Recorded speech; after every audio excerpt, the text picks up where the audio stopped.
Hi friends, ఈరోజు మనం ఈ వీడియోలో గ్రూప్ డి లో ఒక పోస్ట్ అయిన అసిస్టెంట్ టీఆర్డి గురించి అయితే క్లియర్ గా డిస్కస్ చేసుకుందాం అన్నమాట.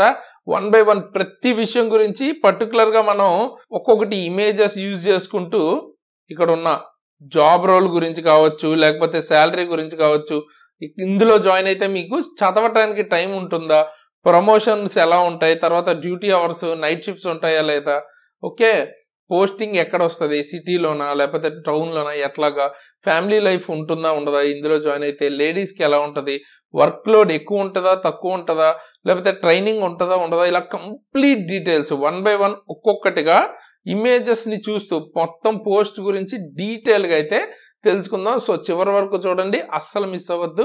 సో ఇలాగే ఇంకా వేరే పోస్ట్ మీద కూడా వీడియోస్ చేస్తాను. సో నెక్స్ట్ ఏ పోస్ట్ మీద కావాలి అన్నది కింద అయితే కామెంట్ చేయండి. ఆల్రెడీ నేను TL and AC, open line and work shop and తర్వాత ఇప్పుడు టీఆర్డి అయితే చేశాను. సో నెక్స్ట్ దేని మీద వీడియో కావాలన్నది కింద అయితే కామెంట్ చేయండి. ఓకే, సో మరి లేట్ చేయకుండా వీడియో అయితే స్టార్ట్ చేసేద్దాం. కంప్లీట్గా అసలు టీఆర్డి గురించి అండ్ ఇది ఒక రిస్కీ జాబ్ అండ్ ఇందులో రివార్డ్ కూడా ఉంటుంది. సో ఏంటి అన్నది క్లియర్ గా అయితే తెలుసుకుందాం. సో మరి లేట్ చేయకుండా వీడియో అయితే స్టార్ట్ చేసేద్దాం. నా పేరు తేజస్ అని మీరు చూస్తున్నారు exam tricks channel. First thing, అసలు టీఆర్డి అంటే ఏంటి? అసిస్టెంట్ అంటే మనకి తెలుసు, గ్రూప్ డికి సంబంధించి ఉన్న పోస్టులకి మనకి హెల్పర్ లాగా, అంటే మిగతా వాళ్ళకి అసిస్ట్ చేయటం అనమాట. ఓకేనా? సో ముఖ్యంగా టెక్నీషియన్ కి, జేఈకి అలాగా మనం వాళ్ళ వర్క్స్ లో అసిస్ట్ చేయటం ఉంటుంది, ఎక్కువ మేజర్ రోల్. ఓకే, సో అయితే ఇక టీఆర్డి అని ఉంది కదా ఈ జాబ్ రోల్లో. టీఆర్డి అంటే ఏంటి అంటే ట్రాక్షన్, ఓకే, ట్రాక్షన్ డిస్ట్రిబ్యూషన్ అనమాట. ఓకేనా? Traction distribution. ఓకే, సో ఇది మనకి అసిస్టెంట్ టీఆర్డి అంటే మెయిన్ మీనింగ్. ఇది వచ్చేటప్పటికి యాక్చువల్ గా ఎలక్ట్రికల్ డిపార్ట్మెంట్ అన్నమాట. ఓకేనా? అండ్ ఈ పోస్ట్ కావాలంటే మీకు మెడికల్ B1 కేటగిరీ అయితే కావాలి. డీటెయిల్ గా మెడికల్ గురించి తెలుసుకోవాలనుకుంటే పైన ఐ బటన్ లో వీడియో అయితే ఇస్తాను, అక్కడి నుంచి చెక్ చేయండి. లేదా మన ఛానల్లో వెతికినా కూడా మీకు డీటెయిల్డ్ మెడికల్ వీడియో అయితే దొరుకుతుంది. సో ఇక్కడ మనకి మేజర్ వర్క్, ఇక్కడ మీకు కనిపిస్తున్న వైర్స్ ఉన్నాయి కదా, సో ఇక్కడ ఈ వైర్స్ మీదే ఎక్కువ వర్క్ అయితే ఉంటుంది అనమాట ఎలక్ట్రికల్ డిపార్ట్మెంట్ టీఆర్డిలో. సో ఈ వైర్స్ లో మనకి ఏంటంటే almost 25,000, okay, 25,000 volt ampere. Okay, so 25 kVA అయితే పాస్ అవుతుంది అనమాట. సో కొంతవరకు ఇది ఒక రిస్కీ జాబ్. ఓకే, బట్ అక్కడతో మీరు వీడియోని అయితే ఆపేయొద్దు, డీటెయిల్గా చూడండి. ఇందులో మీకు వర్కింగ్ అవర్స్ విషయంలో కానీ కొన్ని బెనిఫిట్స్ కూడా ఉన్నాయి. డీటెయిల్డ్గా తెలుసుకుని డెసిషన్ అయితే తీసుకోండి. ఇలాగే ప్రతి దాని గురించి తెలుసుకుని అప్లై చేయండి, సో దట్ మీకు నచ్చిన జాబ్ మీరు చేయొచ్చు. సో యాక్చువల్గా ట్రైన్ వర్క్ అవ్వాలి అంటే మనకి ఇప్పుడున్న ట్రైన్స్లో మెజారిటీ ట్రైన్స్ ఎలక్ట్రికల్ ట్రైన్సే కదా. సో పైన ఇలా లైన్స్ ఉంటాయి, OHE అంటారు దాన్ని. సో దానిలో ఉన్న పవర్ ఆర్ కరెంట్ ని యూజ్ చేసుకుని ట్రైన్స్ అయితే రన్ అవుతాయి. ఈ కరెంట్ ఎక్కడి నుంచి వస్తుంది? నార్మల్ గా మనకి స్టేట్ కరెంట్ ప్రొడ్యూస్ చేస్తుంది. ఆ ప్రొడ్యూస్ చేసిన కరెంట్ ని మనకి రైల్వేకి అయితే షేర్ చేస్తారు. అయితే ఆ పవర్ ఎంత ఉంటది అంటే 110 kVA నుంచి, ఓకే, 132 kVA మధ్యలో అయితే మనకి రైల్వేకి అయితే సప్లై చేస్తారు. ఓకేనా? సో రైల్వే ఇది అనుకుంటే మనకి రైల్వే సబ్ స్టేషన్స్ ఉంటాయి, అక్కడ మనకి స్టెప్ డౌన్ ట్రాన్స్ఫార్మర్స్ ని యూజ్ చేసుకుని 25 kVAకి మార్చుకుని దాన్ని ఇట్లా లైన్స్ కి, రైల్వే లైన్స్ కి అయితే ఇస్తారు, అక్కడి నుంచి యూజ్ చేసుకుంటది. ఓకేనా? రైల్వే అయితే. సో ఈ ప్రాసెస్ లో మనకి ఈ టీఆర్డిలో జాబ్ వచ్చిన వాళ్ళకి 2 చోట్ల జాబ్ వచ్చే ఛాన్స్ ఉందన్నమాట. ఓకే, ఒకటి PSI, ఇంకోటి వచ్చేటప్పటికి OHE. ఈ PSI అంటే ఏంటి, OHE అంటే ఏంటి అన్నది తెలుసుకుందాం. ఓకే, సో ఇప్పుడు మనకి ఇట్లాగా రైల్వే సబ్ స్టేషన్స్ లో కూడా వర్క్ వచ్చే ఛాన్స్ ఉంటుంది. అదే మనకి పవర్ సప్లై ఇన్స్టలేషన్. ఓకేనా? సో పవర్ సప్లై ఇన్స్టలేషన్ అంటారు. సో ఇక్కడ మనకి బేసిక్ గా వర్క్ ఉంటుంది అనమాట. ఇందులోనే టీఆర్డిలోనే ఇక్కడ కూడా మీరు వర్క్ చేసే ఛాన్స్ ఉంటుంది. సో ఇక్కడ వర్క్ చేసినప్పుడు మీరు OHEకి సంబంధం ఉండదు. సో చెప్పాను కదా, స్టేట్ నుంచి మనకి 110 kVA అలాగ మనకి ఇక్కడికైతే వస్తుందని చెప్పాను కదా. సో ఈ సబ్ స్టేషన్ కి వచ్చిన తర్వాత ఇక్కడ ఉన్న ట్రాన్స్ఫార్మర్స్ ని యూజ్ చేసుకుని 25 kVAకి మారుస్తారు. సో ఈ ప్రాసెస్ దగ్గర కూడా మీకు అసిస్టెంట్ టీఆర్డిలో వర్క్ వచ్చే ఛాన్స్ ఉంటుంది. ఒక యూనిట్ ఇది. నెక్స్ట్ ఇంకోటి వచ్చేటప్పటికి ఇలాగా OHE అంటారు అనమాట, ఓవర్ హెడ్ లైన్. ఈ యూనిట్ లో కూడా వర్క్ చేసే ఛాన్స్ ఉంటుంది అనమాట. మెజారిటీ ఇక్కడ వచ్చే ఛాన్సే ఎక్కువ ఉంటుంది. ఓకే, సో OHE లో వర్క్ అంటే మీకు ట్రాక్ మీద ఉంటుంది, స్పెసిఫిక్ గా ట్రాక్ మీద నుంచునే చేస్తారు, అది ఇంపార్టెంట్ కాదు. ఇక్కడ మీకు ఏంటంటే అవుట్ సైడ్ ఫీల్డ్ వర్క్ లాగా అనమాట OHE లో మీకు. ఓకే, ఇక్కడ ఉన్న స్తంభాలు ఉన్నాయి చూసారా, వీటిని రైల్వే భాషలో మ్యాస్ట్ అంటారు. ఓకే, సో వాటికి రిలేటెడ్ అండ్ ఈ ఓహెచ్సి రిలేటెడ్ మెయింటెనెన్స్ వర్క్ మెయిన్గా. మీరు న్యూగా లైన్స్ వేసే వర్క్ ఏమి ఉండదు. నార్మల్గా అవన్నీ టెండర్ ఇచ్చేస్తారు కాంట్రాక్టర్స్కి, కాంట్రాక్టే అంటే అడాని వాళ్ళకి ఇస్తారు, వాళ్ళే వేస్తారు. మీరు జస్ట్ దాన్ని మెయింటైన్ చేయాల్సి ఉంటుంది. ఓకేనా, ఇప్పుడు ఈ వైర్స్ ఎక్కడైనా కట్ అయిపోతే దానికి సంబంధించి మళ్ళీ న్యూ వైర్ వేయటం కానీ ఆ ప్లేస్లో, లేకపోతే దానికి సంబంధించిన ట్రబుల్ షూటింగ్ లాంటివి చేయాల్సి ఉంటుంది. ఆర్ మీకు ఇంకా చూపిస్తాను, నేను మీకు ఇమేజెస్ చూపిస్తే మీకు అర్థమవుద్ది. అండ్ ఇక్కడ మీరు చూస్తున్నారు కదా ఎంతమంది వర్క్ చేస్తున్నారో, సో ఇట్లా టీం కింద వర్క్ చేస్తారు అనమాట. ఓకేనా, సో ఆల్మోస్ట్ చిన్న చిన్న ప్లేసెస్ అయితే 8 to 9 మెంబర్స్ అండ్ కొన్ని చోట్ల 10 to 15 మెంబర్స్ వరకు ఉంటారు. ఇందులోనే ఎస్ఎస్సి నుంచి మొదలు పెడితే జేఈ, టెక్నీషియన్ అండ్ తర్వాత ఇప్పుడు ఈ పోస్ట్ అసిస్టెంట్ టీఆర్డి. ఓకేనా, సో ఈ మొత్తం అందరూ కూడా టీమ్స్గా ఉంటారు అన్నమాట చాలా మంది. సో మెజారిటీగా ఎక్కువ వర్క్ మీకు ఈ సూపర్విజన్లో, ఎస్ఎస్సి అండ్ జేఈ సూపర్విజన్లో టెక్నీషియనే ఎక్కువ వర్క్ అయితే చేస్తారు. మీరు వాళ్ళకి అసిస్ట్ చేయాల్సి ఉంటుంది ముఖ్యంగా. ఓకే, కొంత ఎక్స్పీరియన్స్. అండ్ ఇంకోటి ట్రైనింగ్ విషయానికి వస్తే ఇక్కడ మనకి కొన్ని చోట్ల ఏంటంటే 15 days ట్రైనింగ్ అంటున్నారు, కొన్ని చోట్ల 21 days ట్రైనింగ్ అంటున్నారు, కొన్ని చోట్ల డైరెక్ట్ పోస్టింగ్ ఇచ్చి అక్కడ ఎక్స్పీరియన్స్తో ఉంటుంది అంటున్నారు అనమాట. సో కొన్ని గ్రూప్ డి పోస్టులకి డైరెక్ట్ పోస్టింగ్ ఇచ్చి అక్కడ ఆన్లైన్ ఎక్స్పీరియన్స్తో చేయిస్తారు. సో ఒక్కొక్క డివిజన్ ఒక్కొక్క జోన్లో ఒకలా ఉందంటున్నారు. మెజారిటీగా మనకి 15 days అలాగా ట్రైనింగ్ ఉండే ఛాన్స్ ఉంది ఇక్కడ తెలుగు స్టేట్స్లో. అండ్ ఇప్పుడు ఇక్కడ మీకు ఎలా ఉంటుంది అంటే పోస్టింగ్ వచ్చేటప్పటికి ఇది మనకి రైల్వేలో ప్రతి 60 kilometers ఒక సబ్ స్టేషన్ ఉంది అనుకుంటే మీకు ఒక సెక్షన్ ఇస్తారనమాట. మీ హెడ్ క్వార్టర్స్ నుంచి ఒక 40 kilometers అట్లా సెక్షన్ అయితే ఇస్తారు.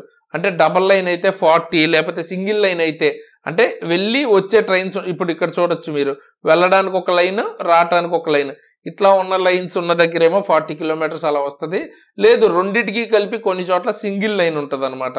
సో అలాంటి చోట్ల 80 kilometers అలాగా కొంత స్టేషన్ సెక్షన్ అయితే ఇస్తారు. ఆ సెక్షన్లో ఎక్కడైనా కూడా మీరు అంటే స్పెసిఫిక్గా మీరు ఒక్కలే వెళ్ళరు, మొత్తం టీం వెళ్ళి అది రెక్టిఫై అయితే చేస్తారనమాట. ఆ టైప్లో ఉంటుంది. అండ్ ఒకవేళ వెళ్ళాలి అంటే ఎలా వెళ్తారు, మీరు అక్కడికి 50 kilometers 40 kilometers నడిచి అయితే వెళ్ళరు కదా. దానికోసం మనకి ఇట్లాంటి ట్రైన్స్ అయితే ఉంటుంది. స్పెసిఫిక్గా దీన్ని ఏమంటారు అంటే tower. Okay, tower wagon or tower car అంటారు అనమాట. Okay, tower wagon or tower car అంటారు. అండ్ ఇదే కాకుండా బీడీవీస్ ఉంటాయి. ఓకే, బీడీవీస్ అంటే మీకు ఒక ట్రక్ టైప్లో ఉంటుంది అనమాట. కొన్నిసార్లు టవర్ కార్ లేనప్పుడు కొన్నిసార్లు దాన్ని యూజ్ చేయాల్సి ఉంటుంది. ఓకే, సిచ్యువేషన్ తగ్గట్టు ట్రక్ టైప్లో ఉంటుంది. సేమ్ ఇలాగే ఇందులో మనం మొత్తం అంటే వైర్స్ కానీ, వైర్ బండిల్స్ కానీ, సేఫ్టీ ఎక్విప్మెంట్ కానీ, మొత్తం ఓహెచ్కి సంబంధించిన ఎక్విప్మెంట్ అంతా ఇందులో తీసుకెళ్లొచ్చు. సో మనకి దీనికంటూ సెపరేట్గా లోకో పైలట్ కూడా ఉంటారు. ఓకేనా, సో డైలీ ఇప్పుడు మనకి 8 to 5 అలా ఉంటుంది అనమాట డ్యూటీ అవర్స్. ఓకేనా, సో 8కి వచ్చి మార్నింగ్ అటెండెన్స్ అన్నది వేసిన తర్వాత మాస్టర్లో మీకు వాట్ ఎవర్ ఏ సెక్షన్లో మెయింటెనెన్స్ ఆర్ ఏంటి అన్నది చెప్తారనమాట. సో అక్కడ పవర్ బ్లాక్ అన్నది తీసుకుంటారు. ఓకేనా, మనకి 2 types ఆఫ్ బ్లాక్స్ ఉంటాయి, line block or power block or non power block. అంటే ఏంటి రెండింటికి డిఫరెన్స్ అంటే పవర్ బ్లాక్ అంటే ఇక్కడ పవర్ మొత్తం ఆఫ్ చేసేస్తారు అనమాట. ఓకేనా, పవర్ ఆపేశారు అంటే ఆబ్వియస్గా ఏంటి మనకు అర్థం, వర్క్ అక్కడ ట్రైన్ అయితే పాస్ అవ్వదు కదా. ఆబ్వియస్గా ఎలక్ట్రిఫైడ్ సెక్షన్లో పవర్ ఆపేస్తే ట్రైన్ ఎలా వెళ్తుంది, వెళ్ళదు. అండ్ బ్లాక్ అంటేనే ట్రైన్స్ వెళ్ళవు అని అర్థం, ట్రైన్స్ని ఆపుతారు. సో అట్లాగా టైం తీసుకుంటారు, ఒక 2 to 3 hours, కొన్నిసార్లు 1 hour అట్లా టైం అయితే తీసుకుంటారు అనమాట. ఎందుకంటే పవర్ ఉన్నప్పుడు వర్క్ చేయడానికి అవ్వదు కదా. 25 kVA అంటే మామూలు మ్యాటర్ కాదు కదా. పవర్ సప్లై ఉన్నప్పుడు కాదు, జనరల్ గా పవర్ బ్లాక్ తీసుకుని చేస్తారు. ఓకే, సో అది కూడా ఒక 2 hours 3 hours కంటిన్యూస్ గా చాలాసేపు ఉండదు. ఎందుకంటే మీకు అంతంత బ్లాక్ ఎవరు, ఎందుకంటే అప్పటిదాకా ట్రైన్స్ పాస్ అవ్వవు కదా. సో ఆ టైంలో మీరు ఈ టవర్ వ్యాగన్తో అక్కడికి వెళ్ళి వాట్ ఎవర్ ఏ ప్లేస్ అయితే ప్రాబ్లం ఉందో ఆర్ మెయింటైన్ చేయాలో ఆ టవర్ వ్యాగన్తో అక్కడికి వెళ్తారనమాట. ఓకేనా, మొత్తం టీం అంతా 9 మందో 10 మందో మొత్తం అందరూ ఇందులో క్యారీ అక్కడ దాకా వెళ్ళి అక్కడ వర్క్ అయితే చేయాల్సి ఉంటుంది. సో అట్లా వెళ్ళాలి అంటే ఇది ఖచ్చితంగా ఎలక్ట్రికల్ ట్రైన్ అయ్యి ఉండదు, ఆబ్వియస్ గా డీజిల్ ట్రైనే వాడతారు అనమాట. ఎందుకు, ఆబ్వియస్ గా అక్కడ పవర్ ఆపేస్తున్నారు కదా. సో పవర్ బ్లాక్ తీసుకోవడానికి అండ్ వర్క్ చేసేటప్పుడు కూడా పవర్ కి ఆఫ్ చేస్తారు. సో బేసిక్ గా అది డీజిల్ తో వర్క్ అయ్యేది టవర్ కార్ అన్నది. అండ్ దీన్నే OH ఇన్స్పెక్షన్ కార్ అని కూడా అంటారు. సో ఈ రెండు ఒకటే. అండ్ ఇలాగా సేమ్ ఇలా ఉంటది. దీనిలో అయితే మొత్తం ఆ ప్లేస్ కి ఏదైతే మార్నింగ్ SSC కానీ JE కానీ చెప్తారు ఫాల్ట్ ఎక్కడ ఉంది, లేకపోతే మెయింటెనెన్స్ వర్క్ ఎక్కడ ఉంది, అక్కడికైతే వెళ్తారు, బ్లాక్ తీసుకుంటారు, అక్కడ వర్క్ అయితే చేస్తారు. విత్ ఆల్ ఎక్విప్మెంట్ తో వెళ్తారు అనమాట. సో ఇక్కడ మీరు చూడొచ్చు ఇదంతా జాక్ ఉంది చూసారా, దీన్ని జాక్ అంటారు. ఇప్పుడు పైకి వైర్స్ ఎక్కడో ఉన్నాయి కదా, సో అంత హైట్ లో వర్క్ చేయాలి అంటే మరి హైట్ అయితే పెంచుకోవాలి కదా. సో ఇలా జాక్ ని యూజ్ చేసుకుని దాన్ని పైకి తీసుకెళ్లి అక్కడ వర్క్ చేసుకోవచ్చు అనమాట. ఓకేనా. సో ఈ టైప్ లో అంటే మీకు ఈ మ్యాస్ట్ కి ల్యాడర్ అది వేసుకుని పైకి ఎక్కి వర్క్ చేయాల్సి ఉంటది. సో ఇక్కడ మీకు ఇది కనిపిస్తుంది చూసారా, సో ఇట్లా కూడా వర్క్ చేయాల్సి ఉంటది. విత్ సేఫ్టీనే ఉంటది అనమాట. బట్ రిస్క్ కూడా ఉంటది ఆబ్వియస్ గా. 25 kVA అంటే ఇప్పుడు 1 మీటర్ డిస్టెన్స్ లో కూడా మిమ్మల్ని అట్రాక్ట్ చేసే అంత పవర్ అనమాట. ఓకే. సో అంత పవర్ అయితే ఉంటది. అండ్ ఈవెన్ పవర్ బ్లాక్ తీసుకున్న పవర్ ఆపినప్పుడు కూడా స్టాటిక్ గా మనకి అరౌండ్ 3000 kVA వరకు పాస్ అవుతుంది, 3000 to 5000. సో దాన్ని డిశ్చార్జ్ ఫస్ట్ చేస్తారు అనమాట. ఓకేనా. ఎర్తింగ్ చేసి ఫస్ట్ డిశ్చార్జ్ చేసిన తర్వాత వర్క్ చేస్తారు. సో చాలా సేఫ్టీ అయితే తీసుకునే వర్క్ చేస్తారు. ఓకే. సో వర్రీ అయ్యేదేం లేదు, మీతో పాటు టీం ఉంటుంది, ప్రాపర్ ట్రైనింగ్ తోనే చేస్తారు. ఓకే. అండ్ OH వర్క్ లో నార్మల్ గా 2 రకాలు ఉంటాయి అనమాట. ఏంటంటే AOH ఒకటి, తర్వాత POH ఒకటి. అంటే ఏంటి, AOH అంటే యాన్యువల్ గా, ఓకే, ఎవ్రీ ఇయర్ కి ఒకసారి చేయాల్సిన వర్క్ లాంటిది అనమాట. ఓకే. అదే POH అంటే పీరియాడిక్ గా మంత్లీయో 15 days కో అట్లా పీరియాడిక్ గా మెయింటైన్ చేయాల్సినవి ఉంటాయి. సో ఆ టైప్ ఆఫ్ వర్క్ మెయింటెనెన్స్ వర్కే ఎక్కువ ఉంటది. లేదు అంటే ఫెయిల్యూర్స్ ఉంటే మాత్రం సెపరేట్ వర్క్ అనమాట. So maintenance and failures major గా ఈ 2 వర్క్స్ ఉంటాయి OH లో. అండ్ ఆ వర్క్ కూడా మెయిన్ గా టెక్నీషియనే చేస్తారు, మీరు అసిస్ట్ చేయాల్సి ఉంటది. ఓకే. అంటే ఇప్పుడు వాళ్ళు అడిగినవి అక్కడి నుంచి ఇక్కడికి తీసుకురావటం అట్లాంటివి అనమాట మెయిన్ గా. ఓకే. కొంత ఎక్స్పీరియన్స్ వచ్చిన తర్వాత మీతో కూడా కొన్ని వర్క్స్ చేయిస్తారు. అండ్ అలాగే మీరు కూడా ఆబ్వియస్ గా ఫర్దర్ గా ప్రమోషన్ వచ్చినప్పుడు మీరు కూడా చేయాల్సి ఉంటుంది. సో వర్క్ అయితే నేర్చుకుంటూ వెళ్లాల్సి ఉంటుంది. కాకపోతే ఇక్కడ ఏంటంటే మీకు 2 to 3 hours అట్లాగే ఉంటది అనమాట బ్లాక్. సో ఎంత ఫాస్ట్ గా మీరు చేయగలిగితే అంత ఫాస్ట్ గా చేయాల్సి ఉంటుంది. సో లిమిటెడ్ టైం అనమాట. లిమిటెడ్ టైంలోనే మొత్తం వర్క్ అన్నది ఖచ్చితంగా కంప్లీట్ చేసుకోవాలి. ఎంత టైం పడితే అంత టైం దొరకదు. సో లిమిటెడ్ టైంలో వర్క్ అయితే టార్గెట్ ఫినిష్ చేసుకోవాల్సి వస్తుంది. అందుకే అంత పెద్ద టీమ్స్ అయితే ఉంటారు అన్నమాట. సో ఈ టైప్ ఆఫ్ జాబ్ ఇదేంటంటే మీకు ఒక రకంగా ఎమర్జెన్సీ టైప్ ఆఫ్ జాబ్. అంటే మీరు ఈ పోస్ట్ లో కనుక జాయిన్ అయితే మీకు ఇంటికి వెళ్ళిన తర్వాత కూడా మొబైల్ ని ఆఫ్ అయితే చేసుకోకూడదు అనమాట. ఓకే. సో నాకు బ్యాటరీ అయిపోయింది ఆఫ్ చేసుకున్నాను ఇట్లా ఏం చెప్పడానికి ఉండదు. ఒకవేళ మీరు మొబైల్ ఆఫ్ చేసుకుని వాళ్ళు కాల్ చేస్తే మీరు లిఫ్ట్ చేయకపోతే కూడా మీకు దాని మీద ఫర్దర్ గా ఎంక్వైరీ చేస్తారు అనమాట. సో పెద్ద ఇష్యూ అనమాట. సో ఫోన్ కూడా మీరు ఆపడానికి ఉండదు 24/7. ఓకే. సో అదొకటి గుర్తుపెట్టుకోండి. మరి ఇక్కడ ఉన్న దానిలో అడ్వాంటేజ్ ఏంటంటే ఫస్ట్ థింగ్ మీకు 20 days పైగా మీరు బయట వేరే సెక్షన్ కి వెళ్ళే చేయాల్సి ఉంటుంది. సో 8 kilometers దాటి వర్క్ చేస్తే మీకు TA అయితే వస్తుంది.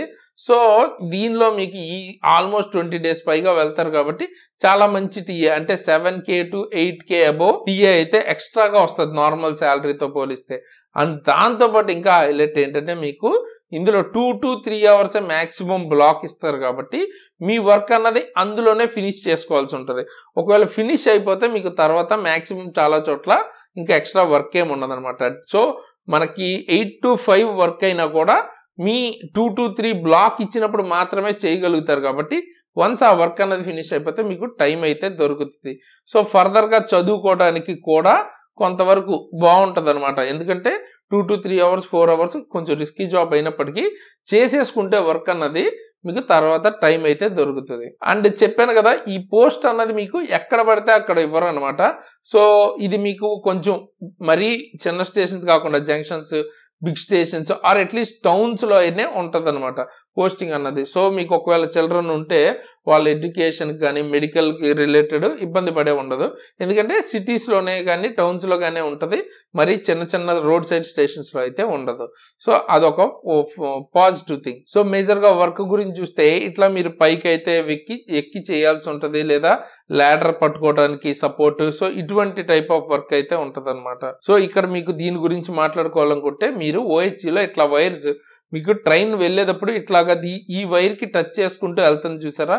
సో ఈ పైన ఉన్న వైర్ ఏమో క్యాటనరీ వైర్ అంటారు, కింద ఉన్న వైర్ని కాంటాక్ట్ వైర్ అంటారు, అండ్ ఈ స్తంభాలని మ్యాస్ట్ అంటారు అనమాట. ఓకే, సో ఇక్కడ మీకు ఈ విధంగా అయితే ఉంటుంది. ఇక్కడ మీరు చూస్తున్నారు కదా, వాటికి రిలేటెడ్ వర్క్ అయితే మీరు చేయాల్సి ఉంటుంది. ఇక్కడ ఉంది చూసారా, ఇది ఇన్సులేటర్. ఓకేనా, ఇన్సులేటర్. ఒకవేళ ఇన్సులేటర్లో ఏమైనా ఇబ్బంది వస్తే కొత్త ఇన్సులేటర్ వేయటం కానీ దానికి సంబంధించిన వర్క్ చేయటం, లేకపోతే వైర్స్ అన్నవి సీజన్కి తగ్గట్టు ఒకసారి లూజ్ అయిపోతుంటాయి, టైట్ అయిపోతుంటాయి, దానికి తగ్గట్టు మారుస్తూ ఉండాల్సి ఉంటుంది. అంటే ఎలాగంటే దానికి వెయిట్స్ అయితే అటాచ్ చేసి ఉంటాయి అన్నమాట. ఓకే, సో ఆ వెయిట్స్ అండ్ ఇంకోటి కింద చూడండి, ఇక్కడ మీకు ట్రాక్ దగ్గర ఇట్లా కొన్ని కనెక్ట్ అయి ఉంటుంది, న్యూట్రల్ లైన్ లాంటిది. ఓకే, దీనికి రిలేటెడ్ వర్క్ కూడా మీరే చేసుకోవాలి ఈ మ్యాస్ట్ దగ్గర. ఓకేనా, సో ఆ వర్క్ ఉంటుంది. అలాగే ఇప్పుడు మీకు చెప్పాను కదా, ట్రైన్ వెళ్ళేటప్పుడు ఈ పైన ఉంది చూసారా, ఇది ప్యాంటోగ్రాఫ్ అంటారు. ఓకే, ఇక్కడ మీరు క్లియర్గా చూడొచ్చు. సో దాన్ని ఈ ఓహెచ్కి ఈ కాంటాక్ట్ వైర్కి టచ్ చేస్తేనే ఆ ట్రైన్ అనేది వెళ్ళగలుగుతుంది అనమాట. ఓకే, సో అది స్మూత్గా వెళ్ళడానికి మీరు ఆ ప్రాపర్ ఎలక్ట్రిసిటీ ఫ్లో ప్రాబ్లం రాకుండా మెయింటైన్ చేయటం మేజర్ వర్క్ ఇటువంటి ఓహెచ్ ఇన్స్పెక్షన్ కారులో వెళ్ళి. ఓకే, ఇక్కడ కూడా మీరు చూడొచ్చు ఇన్సులేటర్స్ డీటెయిల్డ్గా ఎలా ఉంటాయి ఏంటి అని. అండ్ ఇక్కడ మీరు పైన క్యాటనరీ వైర్ అండ్ తర్వాత కాంటాక్ట్ వైర్ ఈ రెండు చూడొచ్చు. ఈ టైప్లో మీకు జాక్స్ అయితే ఉంటాయి, జాక్ మీద వెళ్ళి ఇబ్బంది పడకుండా కూడా చేసుకోవచ్చు అనమాట. ఓకే, ఫుల్ సేఫ్టీ అది ప్లాన్ చేసుకుంటారు, నో ప్రాబ్లం అక్కడ కూడా. అండ్ ఇది అమ్మాయిలు కూడా కొంతమంది చేస్తారు. అడిగితే అమ్మాయిలు రికమెండెడ్ అంటే ఖచ్చితంగా కొంచెం రిస్కీ జాబ్ అండ్ ఇట్లా ఫీల్డ్ జాబ్ ఒకటి, అంటే తర్వాత మీరు పైకి ఎక్కి ఆ టైప్లో చేయాల్సిన అవసరం ఉంటుంది. ఒకవేళ మీకు ఇంట్రెస్ట్ ఉంటే డెఫినెట్గా కన్సిడర్ చేయొచ్చు, శాలరీ కూడా బాగానే వస్తుంది. అండ్ కొంతమంది అమ్మాయిలు కూడా చేస్తుంటారు. టైమింగ్స్ కొంచెం బాగుంటాయి, 2 to 3 hours 4 hours మ్యాక్స్ అట్లా ఉంటుంది. ఒకవేళ ఏదైనా ఫెయిల్యూర్స్ ఉన్నప్పుడు నైట్ ఆర్ లేట్స్ కూడా ఉంటాయి అనమాట. అది కూడా మీకు ఇంట్రెస్ట్ ఉంటే అమ్మాయిలు కూడా చూస్ చేసుకోవచ్చు. అమ్మాయిలు కొంతమంది చేస్తుంటారు, బట్ డిపెండ్స్, అందరికీ నచ్చే టైప్ ఆఫ్ జాబ్ అయితే కాదు. అండ్ నేను ఇక్కడ చెప్పాను కదా వెయిట్స్ ఉంటాయని, ఇట్లా వెయిట్స్కి వైర్స్ ఇక్కడ చూసారు కదా, ఇట్లాగా పుల్లి టైప్లో పెడతారనమాట. సో లూజ్ అయిపోతే ఇక్కడ వెయిట్స్ పెంచి మళ్ళీ టైట్ చేయటం, ఆ విధంగా అయితే ఉంటుంది వర్క్. ఇక్కడ కూడా చూడొచ్చు మీరు ల్యాడర్ మీద ఎక్కి ఎట్లా అయితే వాళ్ళు పైకి ఎక్కి ఎలా వర్క్ చేస్తున్నారు ఏంటి అని. ఓకేనా, సో బేసిక్గా ఆ పోల్స్ దగ్గర ఓహెచ్ వ్యాన్ దగ్గర మీకు మేజర్ వర్క్ అయితే అక్కడే ఉంటుంది. అండ్ ఇందులో మీకు డే అండ్ నైట్ ఉంటుందా అని కూడా చాలా మందికి డౌట్ వస్తుంది. మెజారిటీ కొన్ని సెక్షన్స్లో ఏంటంటే డేనే ఉంటుంది మ్యాక్సిమం. ఒకవేళ ఎమర్జెన్సీ ఉంటే నైట్ కూడా ఉండే ఛాన్స్ ఉందన్నమాట. అండ్ పెద్ద స్టేషన్స్లో రెగ్యులర్ ట్రైన్స్ వెళ్తూ ఉంటాయంటే అక్కడ డే అండ్ నైట్ షిఫ్ట్ రెండు కూడా ఉండొచ్చు. ఓకే, జంక్షన్స్ అండ్ పెద్ద స్టేషన్స్లో. మెజారిటీగా నార్మల్ స్టేషన్స్లో అయితే డేనే ఉంటుంది. సో జాబ్ ఎలా ఉంటుందో మాట్లాడేసుకున్నాం. స్టడీ టైం ఖచ్చితంగా దొరుకుతుంది. అండ్ మనం మాట్లాడుకోవాల్సింది ప్రమోషన్ అండ్ శాలరీ గురించి మాట్లాడుకోవాలి. డ్యూటీ అవర్స్, నైట్ షిఫ్ట్స్ గురించి మాట్లాడుకున్నాం. Posting place and family time కూడా ఖచ్చితంగా దొరుకుతుంది. లేడీస్ గురించి మాట్లాడుకున్నాం. వర్క్ లోడ్ కంపారిటివ్లీ చాలా పోస్టుల మీద తక్కువ అయితే ఉంటుంది, బట్ మీకు అలాగా పైకి ఎక్కడం వాటి మీద ఇంట్రెస్ట్ ఉంటేనే చేయగలుగుతారు. ఓకే, సో ఇంకా శాలరీ గురించి మాట్లాడుకుంటే టీఏ ఎక్స్ట్రాగా 7-8,000 వస్తుంది కాబట్టి అరౌండ్ 40+ అయితే మినిమం శాలరీ అయితే వస్తుంది. ఓకేనా, 40 to 42K అట్లాగైతే వస్తుంది అన్నమాట స్టార్టింగ్. అబౌవ్ 48 మ్యాక్సిమం శాలరీ వచ్చే ఛాన్స్ ఉంది. అండ్ ప్రమోషన్స్ గురించి మాట్లాడుకుంటే మీరు అసిస్టెంట్ టీఆర్డీ కింద కనుక జాయిన్ అయితే నెక్స్ట్ మీకు ప్రమోషన్ అన్నది టెక్నీషియన్ గ్రేడ్ 3కి వెళ్తారు. దాని తర్వాత టెక్నీషియన్ 2, తర్వాత టెక్నీషియన్ 1, దాని తర్వాత మీరు MCM అండ్ తర్వాత JE అండ్ SSC. అయితే ఇవన్నీ డైరెక్ట్గా అయిపోరు అనమాట. ఆల్మోస్ట్ కొన్ని జోన్స్లో ఏంటంటే 8 years వరకు కూడా టైం పట్టచ్చు టెక్నీషియన్ 3 అవటానికి. కానీ 3 అయిన తర్వాత 2 to 3 yearsకి మీరు ప్రమోషన్ 3 నుంచి 2, 2 నుంచి 1కి వెళ్ళే ఛాన్స్ ఉంది. అండ్ ఫ్యూచర్లో కూడా ప్రమోషన్స్ బాగుండే ఛాన్స్ ఉంది. ఎందుకంటే మెజారిటీ ఎలక్ట్రిఫికేషన్ చేస్తున్నారు, కొత్త లైన్ వేస్తున్నారు. సో ఎక్కువ పోస్టులు కావాలంటే ఎక్కువ వేకెన్సీస్, సో ఎక్కువ ప్రమోషన్స్ ఉండే ఛాన్స్ ఫ్యూచర్లో అయితే ఎక్కువ ఉంది. ఓకే, ప్రమోషన్స్ అయితే అది. అండ్ అలాగే మీరు LDCలో కూడా JE అటువంటివి రాయొచ్చు అనమాట. 10+2 PCM ఉంటే. అలాగే రాయాలి అంటే మాత్రం ఎగ్జామ్స్ అయితే JE అవ్వాలంటే ఎగ్జామ్ రాయాలి. సో దానికి LDC అయితే మినిమం 3 years అయితే వర్క్ చేయాల్సి ఉంటుంది మీరు టెక్నీషియన్గా. అండ్ SSC అవ్వాలి అంటే డైరెక్ట్ JE నుంచి అయిపోవచ్చు. అంటే దానిపైకి కూడా వెళ్ళాలి అనుకున్నా కూడా పాసిబిలిటీ ఉంటుంది. వన్స్ జేఈ అయితే మీరు ఇంకొక ఎగ్జామ్ రాసుకుని గ్రూప్ బి ఏడిఈ అటువంటి పోస్టులకు కూడా వెళ్ళచ్చు, ఆఫీసర్ కూడా అవ్వచ్చు అనమాట. మీ స్కిల్ అండ్ ఎగ్జామ్ రాసిన దాన్ని బట్టి ఉంటుంది. సో అదనమాట మనకి టీఆర్డీ గురించి డీటెయిల్ గా మాట్లాడుకుంటే. నెక్స్ట్ ఏ జాబ్ రోల్ గురించి తెలుసుకోవాలనుకుంటున్నారు అన్నది కింద కామెంట్ చేయండి. ఆర్ ఫర్దర్ గా ఏ టాపిక్ మీద మీకు వీడియో కావాలన్నా కింద కామెంట్ చేయండి, నేను వీడియో అయితే చేస్తాను. వీడియోని లైక్ చేసి మీ ఫ్రెండ్స్ కి తప్పకుండా షేర్ చేయడం మర్చిపోద్దు. ఎక్కువ వ్యూస్ లైక్స్ ఉంటే నాకు చాలా మోటివేషన్ ఉంటుంది ఇటువంటి వీడియోస్ ని రెగ్యులర్ గా తీసుకురావడానికి. ఓకే, అండ్ కొత్త వాళ్ళు సబ్స్క్రైబ్ చేసుకుని బెల్ ఐకాన్ క్లిక్ చేయడం మర్చిపోద్దు. ఇటువంటి మంచి మంచి వీడియోస్ ని పెట్టిన వెంటనే చూడొచ్చు. సో మీరు కనుక రైల్వేకి కనుక సీరియస్ గా ప్రిపేర్ అవ్వాలి అనుకుంటే అది గ్రూప్ డి కావచ్చు, ఎన్టీపీసీ కావచ్చు, లేకపోతే ఏఎల్పి టెక్నీషియన్ ఏ ఎగ్జామ్ అయినా మన దగ్గర క్లాసెస్ అయితే ఉన్నాయి. సో ఫిజిక్స్ కావచ్చు, chemistry, biology, maths, reasoning, everything అయితే మన దగ్గర క్లాసెస్ దొరుకుతాయి. కేవలం 299 చాలా తక్కువ ప్రైసెస్ కి అన్ని ఎగ్జామ్స్ కి హెల్ప్ అయ్యే విధంగా అయితే ఉంటాయి. అండ్ పర్టికులర్ గా SARAN కూపన్ కోడ్ వాడితే ఎక్స్ట్రా 10% డిస్కౌంట్ వస్తుంది. అదే మీరు గ్రూప్ డి ఫుల్ కోర్స్ కావాలి అనుకుంటే 899 కే వస్తుంది. అండ్ కూపన్ కోడ్ వాడితే ఇంకా తగ్గుతుంది అనమాట. ఓకే, సో చాలా తక్కువ ప్రైస్ కి మీకు క్లాసెస్ అయితే దొరుకుతున్నాయి. సో తప్పకుండా సీరియస్ ఆస్పిరెంట్స్ 100-200 కోసం చూసుకోవద్దు. మంచి ఆపర్చునిటీ. క్లాసెస్ చెప్పిన నేను కాబట్టి లేకపోతే మా టీమ్మేట్స్ కానీ రైల్వేలో ఆల్రెడీ మల్టిపుల్ ఎగ్జామ్స్ ని క్లియర్ చేసిన వాళ్ళే most of the people. So definite గా మీకు ఆ రేంజ్ క్లాసెస్ అయితే ఉంటాయన్నమాట. ఒకసారి చెక్ చేయండి, మీకే అర్థం అవుతుంది. సీరియస్ గా ప్రిపేర్ అవుతున్నారు అనుకుంటే డెఫినెట్ గా తీసుకోవడానికి అయితే ట్రై చేయండి. జనరల్ సైన్స్ కంప్లీట్ కావాలనుకుంటే ఫిజిక్స్, కెమిస్ట్రీ, బయాలజీ 599 కే దొరుకుతుంది. బేసిక్ సైన్స్ అండ్ ఇంజనీరింగ్ 699 కే దొరుకుతుంది. టెక్నీషియన్ గ్రేడ్ 3 ఫుల్ కోర్సు 999 కే దొరుకుతుంది. అలాగే ALP full course best course మీకు CBT 1, CBT 2, part A, CBT కలిపి 1199 కే దొరుకుతుంది అనమాట. సో కూపన్ కోడ్ అప్లై చేస్తే ఇంకా తక్కువకి వస్తుంది. తీసుకోవాలి ఇంకోటి కింద డిస్క్రిప్షన్ లో ఎగ్జామ్ ట్రిక్స్ యాప్ లింక్ ఉంటుంది, అక్కడి నుంచి క్లిక్ చేసి మన క్లాసెస్ అయితే చూడొచ్చు. ఫర్దర్ గా మీకు రైల్వే రిలేటెడ్ అప్డేట్స్ కావాలన్నా, గవర్నమెంట్ జాబ్ రిలేటెడ్ అప్డేట్స్ కానీ ఫాస్ట్ గా కావాలంటే మన టెలిగ్రామ్ ఛానల్లో జాయిన్ అవ్వచ్చు. అక్కడి నుంచి మీకు అప్డేట్స్ ఏమైనా ఉంటే జెన్యున్వి డెఫినెట్ గా నేను అక్కడ పోస్ట్ చేస్తాను. కింద డిస్క్రిప్షన్ మన టెలిగ్రామ్ ఛానల్ లింక్ అయితే ఉంటుంది, అక్కడి నుంచి జాయిన్ అవ్వచ్చు. అండ్ పర్సనల్ గా మీరు నన్ను ఫాలో అవ్వాలి అనుకుంటే కూడా నా ఇన్స్టాగ్రామ్ ఐడి అండ్ లింక్ కింద డిస్క్రిప్షన్ లో ఉంటుంది, అక్కడి నుంచి నన్ను ఫాలో అవ్వాలనుకున్నా ఫాలో అవ్వచ్చు. సో ఫైనల్ గా అసిస్టెంట్ TLNDC ఆల్రెడీ నేను ఇట్లాగే జాబ్ రోల్ ఎలా ఉంటుంది అని వీడియో అయితే చేస్తాను. చూడని వాళ్ళు ఆ వీడియో అయితే ఇస్తాను, తప్పకుండా చెక్ చేయండి. అండ్ గ్రూప్ డికి సీరియస్ గా 90+ స్కోర్ తో టాప్ మార్క్స్ తో ఫుల్ ప్రిపరేషన్ స్ట్రాటజీ వీడియో కూడా చేశాను, ఎండ్ స్క్రీన్ లో ఇస్తాను. చూడడం వల్ల ఆ 2 వీడియోస్ కూడా తప్పకుండా చెక్ చేయండి. సో ఈ వీడియోకి అయితే ఇంతకేసి ఇలాంటి మంచి మంచి వీడియోస్ తో మీ ముందుకు మళ్ళీ వస్తాను. అంతవరకు సైనింగ్ ఆఫ్ తేజస్.